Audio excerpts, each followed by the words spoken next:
So, good evening everyone. So, ayan, gagamit na naman tayo ng Hikari Rejuvenating Set yan mga guys. Siyempre, guys, nagbakbaka na kaagad. 2 beses lang akong gumamit guys, pero nagbakbaka na kaagad sa mukha ko. Grabe. So, ang mukha pala dyan naka-display ay si Maris Racal yan guys.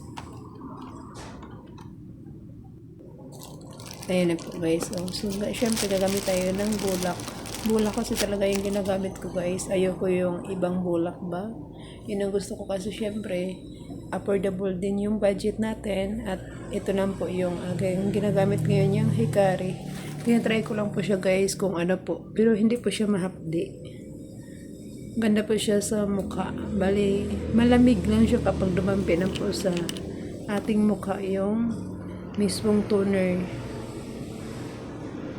Dahil gabi na kayon, yan po yung paglalagay ko. Kasi dyan nasa busis ko guys, pero kagising ko lang din kasi. Galing din po ako sa D.O.P. Kaya ngayon lang din po ako asikaso sa aking mukha. Dahil kanina, day cream yun. Syempre day cream, hindi man ako gumagamit nito ng toner kapag day cream. Ayan na tingnan mo yung guys nagbabakbak na agad siya. So syempre, ang nilagyan ko pala ng toner yung dyan banda. Kasi dyan lang po yung medyo maitim. Gawa ng iba kasi yung ginamit ko noon. Anis Glow kasi yun. Tapos, syempre, nag-try na rin tayo ulit ng kasi hindi ba siya natanggal sa Anis Glow. Kaya try natin sa iba. Baka baka matanggal siya ba. Hanggat may mga rejuvenating set pa, pwede natin gamitin kung ano-ano yun guys. Basta kung ano yung comfortable sa ating face, pwede natin yan gamitin. So, syempre, tapos naman tayo maglagay ng toner. Ngayon ay lagyan naman natin ng night cream. Hikari night cream yan siya guys. Kapag isa kasi yung set yung bibilhin mo, nandun na yung sabon.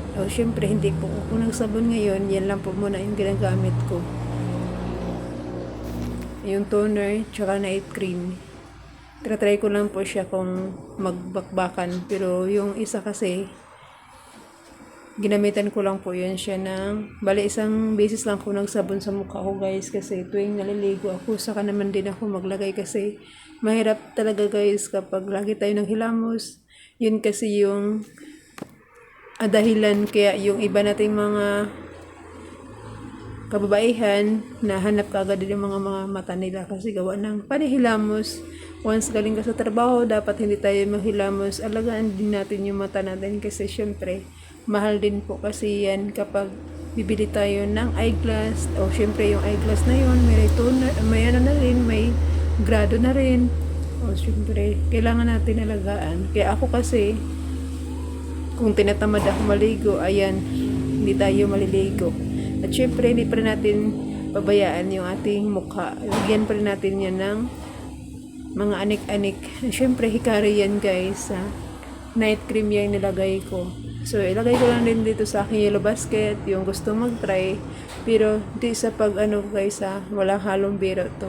166 lang po yan siya guys. Kapag sa live po kayong kumukuha. Pero, mas maganda na rin po kung dito na rin po kasi sa aking yellow basket guys kasi may lalagay ko rin po ako ditong link. So kapag mayroon po kayong TikTok o nakapag po kayo, meron kasi yung commission kung nakalagay kasi doon na ang iyong rejuvenating set ay 179 syempre kapag nakaminos ka na rin kapag ka sa TikTok, naka-discount ka ng 5 pesos, okay na rin yun, at least may discount.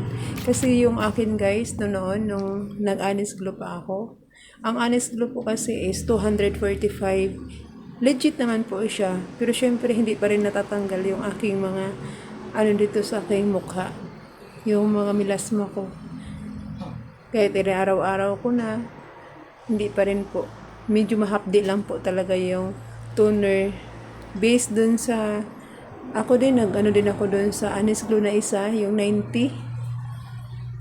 Okay naman din yun, kaso hindi pa rin siya. So try natin dito sa Hikari, baka tayo dito. gaganda tayo lalo. So, yun lang muna. Thank you for watching.